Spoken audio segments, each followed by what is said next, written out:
Hi, my name is JR, and I wrote a blog post almost exactly 2 years ago in November of 2011, which is cited by Mary Ang, and an excerpt from it is quoted in the video description for a YouTube video that she posted back in May, titled Saying No to Slavoj Žižek. And recently, the blog that I co-write with my friend has been getting lots of hits from this video. It's a blog that we haven't updated for a while, so most of the time at this point we don't get a lot of hits. But in the last couple of weeks they've been coming in really steadily because Mary's video has been receiving lots of views, I think possibly more than she anticipated, like almost 15,000 at this point. And most of the response to it has been horrible and often abusive. And so I wanted to make a video not so much in response to Mary's video itself as maybe in response to some of the comments that she's been getting, or just thinking about those comments a little. There's a sense in which I feel sort of responsible for some of the abuse that's been directed her way, given that some of what she says in the video is influenced by some of what I wrote, but by no means all. I mean, it's a video of a conversation between Mary and her friend, and they talk about a lot of things, only one of which is saying no to Slavoj Žižek. But I think clearly, somehow this video has made its way into the world of people who are really intent on defending Žižek against all comers. I was thinking for a while that the comments were sort of roughly equally balanced among people who were saying, one, this is ironic because Slavoj is actually a feminist. A lot of them really love to call him Slavoj, it seems. Two, people saying this is tragic because at the event where Mary interrupted Žižek and shouted, they were talking about really important stuff, and this is all just a distraction from that, perpetrated by narcissistic feminists. And three, people just, straightforward misogynist abuse, which is difficult to know exactly how to address. And so I guess one of the things that I would hope to do would be to issue a sort of invitation to those who clearly see themselves as enlightened defenders of Žižek from a left perspective, just to think about ways in which these three kinds of responses are maybe not so different from one another, or are doing the same kind of work with respect to Mary's video. And I also just wanted to say a little bit about my post from 2 years ago and the event that Mary describes in her YouTube video and the context around it. Mary doesn't say a whole lot about that context, I think probably because she assumes that anyone who's watching the video might already know about it, or might be familiar with some of her earlier videos or writing. Again, the video has clearly reached an audience at this point where that's not necessarily the case. So the post that I wrote, which was partly an appreciation of something that Mary had done, and by the way, we don't know each other, we've never met in person, but I have enormous respect for her and for what she did. The post was an attempt to bring together many different people's ideas on some interrelated subjects. And it's a post that for a while now I felt really ambivalent about. I've thought about deleting it or trying to update it or revise it in some ways. And I haven't done that because I have decided to just let it stay as a sort of record of what for me, and I think for many other people, was a really vexed and difficult moment with respect to the work that WikiLeaks was doing and Julian Assange and Chelsea Manning, although of course we didn't have the name Chelsea then. She was being tortured in confinement, and her gender identity was not something that had been officially disclosed.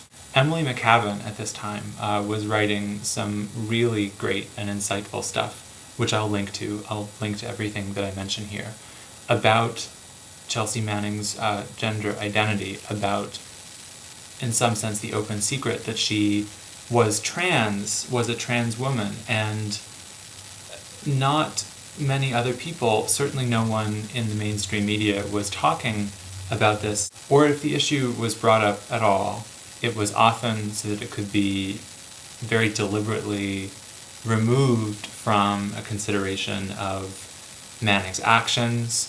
People would say things like, someone's gender identity has nothing to do with the disclosure of military secrets, and we shouldn't allow it to condition our thinking about what Manning has done. At that time, it seemed to me that it was worth approaching this from a somewhat different perspective, because I'm always tempted to take the position that gender is hardly relevant to anything. And in this case, I wanted to write something that was very clearly in support of Manning's actions, while at the same time thinking about those actions in relation to a really long and important history of trans and queer resistance to state violence and imperialism and colonialism enacted by people whose resistance is not easily separable from their trans or queer identity.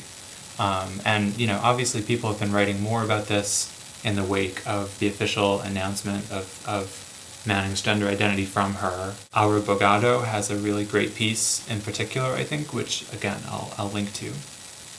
So this was a moment when gender questions were in the air in a really charged way, and another instance of that was, I think it was around this time that a lot of people were really starting to see that the response by Julian Assange's defense team to the allegations of rape and the reaction to those allegations from Assange's defenders and from really many on the left in general was a disgrace.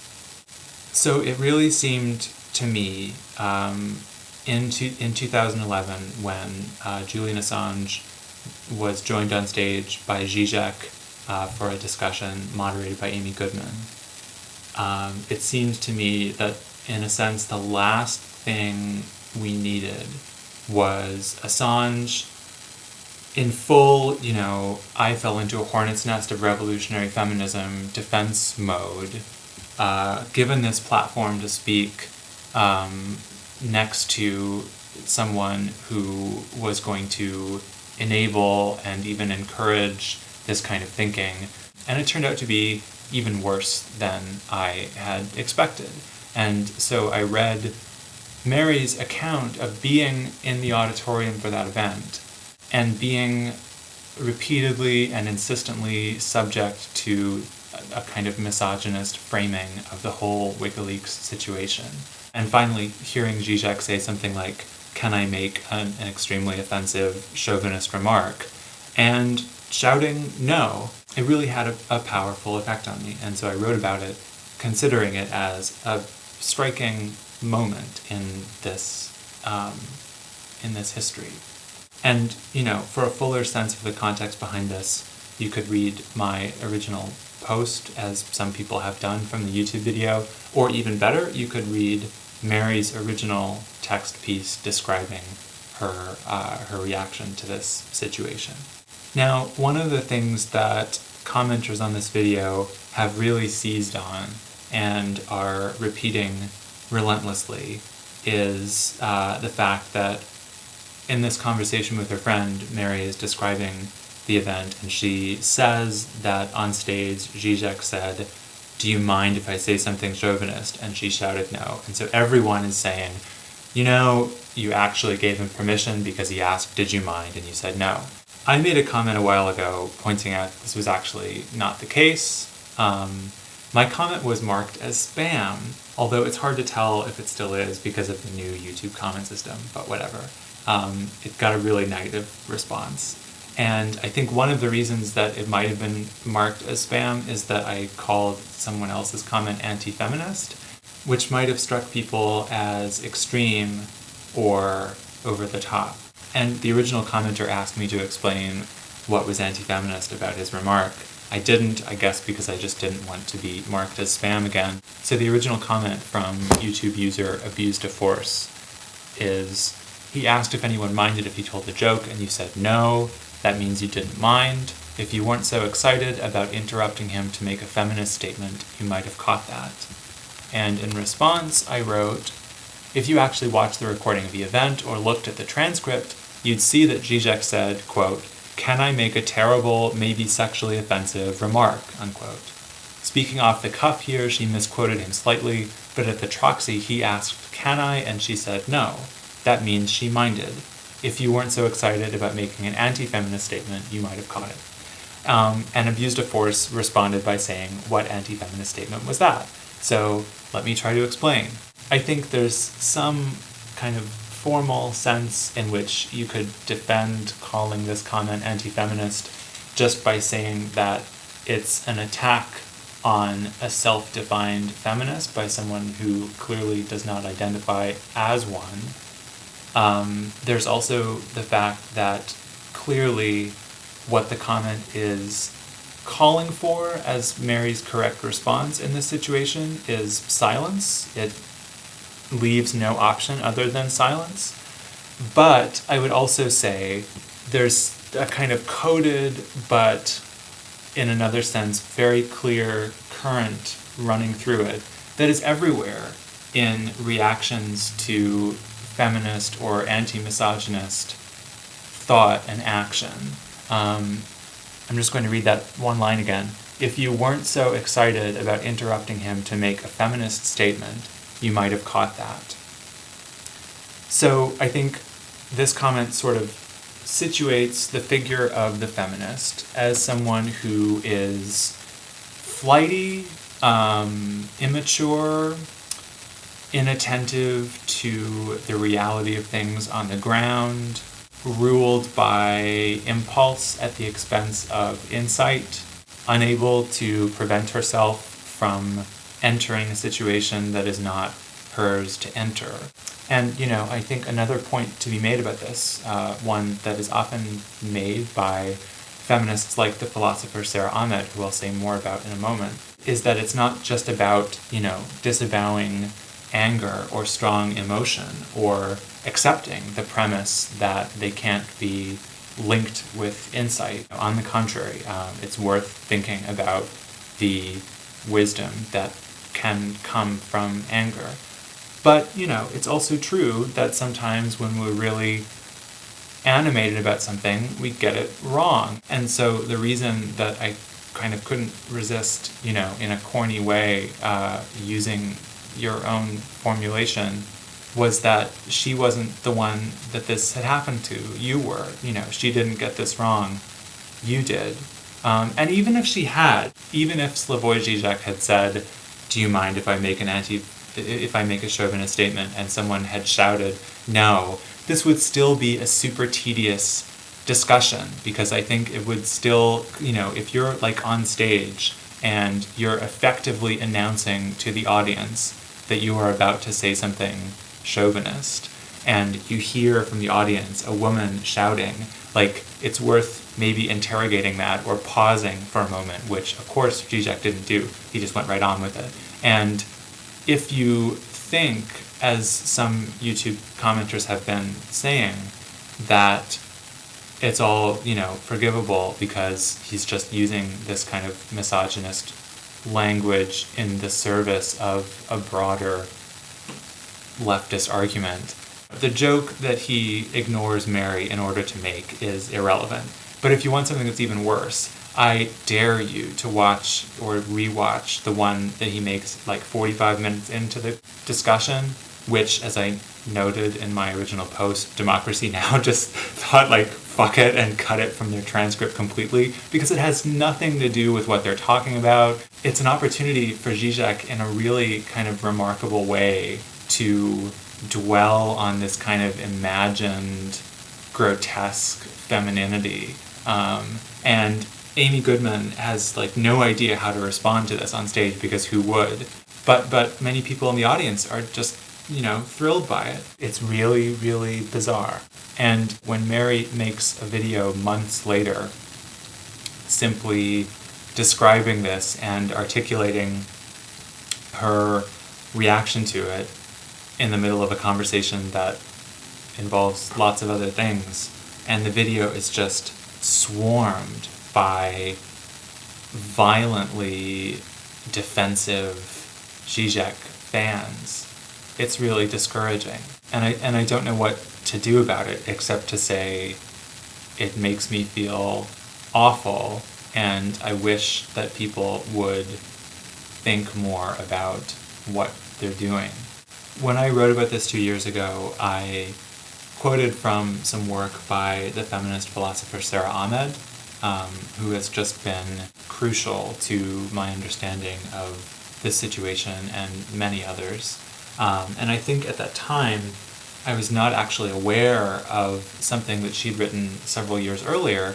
There was a direct engagement with Žižek's work, which I think is extremely relevant to the kinds of conversations that people have been having on this YouTube page, and to the sense that many people seem to have that political correctness is destroying feminism, or that politically correct feminism is destroying the left, or negating the left's ability to function.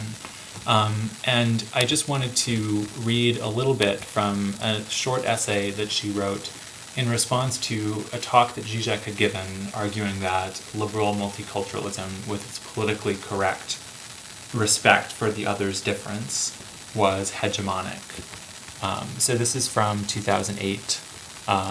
Sara Ahmed writes, "In his plenary talk at the Law and Critique Conference, Slavoj Žižek repeatedly asserted that liberal multiculturalism and its politically correct premise of respecting the other's difference is hegemonic.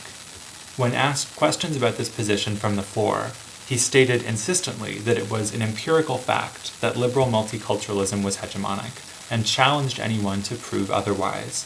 I am writing this response as a way of taking up his challenge. It is worth stating from the outset how difficult it is to begin with empirical facts when trying to establish what would be the best description of a hegemony, that is, the dominant way of ordering things that reproduces things in a certain order.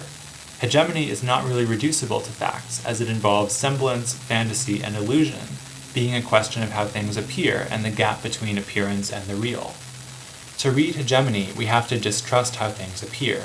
Indeed, what is striking about Žižek's retort is how much his reading of political correctness and liberal multiculturalism involved a certain literalism, as if the prohibition of speech acts that are not based on respecting the other's difference are really what is prohibited, or as if the prohibition is simply real by virtue of being articulated within public culture. So the speech act, "we must support the other's difference," is read as hegemonic, is taken literally as a sign not only that it is compulsory to support the other's difference, but we are not allowed to refuse this support. The speech act is read as doing what it says. In order to reconsider the effects of such injunctions and prohibitions, I've introduced a new class of what I call non-performatives, speech acts that do not do what they say, and that do not bring into effect what they name. Could the speech act work to create an illusion that we do support the other's difference, which might work by not bringing such support into existence? And a little bit later, in the essay, she writes, "In fact, I want to put my argument in stronger terms. I would argue that the hegemonic position is that liberal multiculturalism is the hegemony. This is why the current monoculture political agenda functions as a kind of retrospective defense against multiculturalism. The explicit argument of New Labour is that multiculturalism went too far. We gave the other too much respect. We celebrated difference too much, such that multiculturalism is read as the cause of segregation, riots, and even terrorism. So now migrants must be British. We must defend integration as a defense against multiculturalism, which in turn is what threatens the well-being of the nation. We have a return to national pride as a defense of Britishness, as if this is a minority position. One suspects that hegemonies are often presented as minority positions, as defenses against what is perceived to be hegemonic, which is how they can be presented as a matter of life and death. And I would encourage anyone who's still watching to read the rest of that essay, which is really brilliant and I think really instructive for thinking about the kinds of questions that I've been trying to talk about. So thanks for watching.